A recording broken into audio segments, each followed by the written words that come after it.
So what do you reckon leading into the season? 2 trials at home, the one at Christchurch, big crowd must be happy to be back. Oh yeah, mate, we're rapt to be back. Yeah, it was good to get a good couple of trials under our belt too, but yeah, just mainly just happy to be back, mate.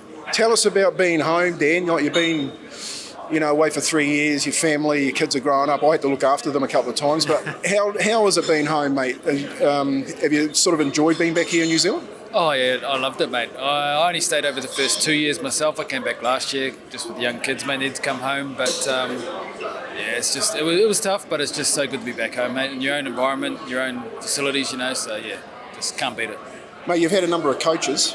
All right. I had a few. So you started with me, and then you ended up with Bluey, and you've been through Mooks and Cappy, Matthew Elliott, Stacey, Todd Payton, and now with Nathan Brown. Mate, you've had more coaches at Nick Faldo's clubs, but hey, just tell us what's Webby like? Is he going to sort of deliver this year?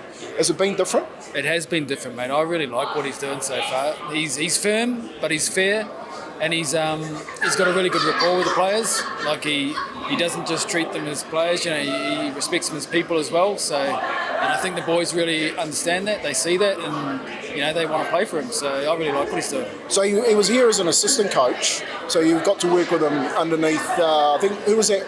Cappy. That was under Cappy. So what's the difference between Andrew Webster as the assistant coach to Andrew Webster, the head coach?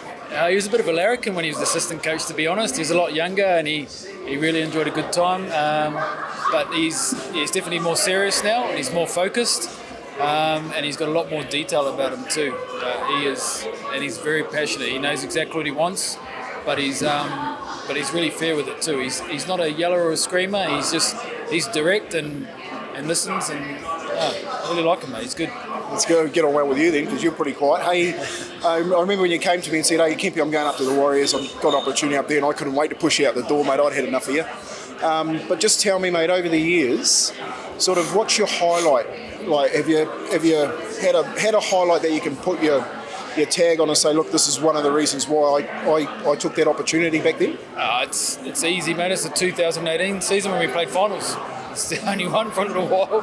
So just being involved in that was just really exciting, We made the finals. We had a really good year. I think we finished 8th, but we're only 2 points behind the team that finished first. So there's a real good feeling around the club, and everyone was really excited. So yeah, 2018 season.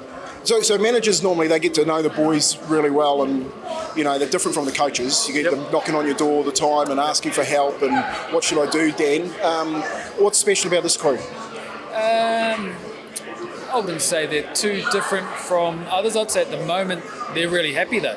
They're happy. They're enjoying it. They're loving their footy. There's, you're not getting the knocks on the door, the complaints. It's more just they're a happy bunch, and they're always coming up for a chat and stuff. So yeah, I'll just say they're happy, mate.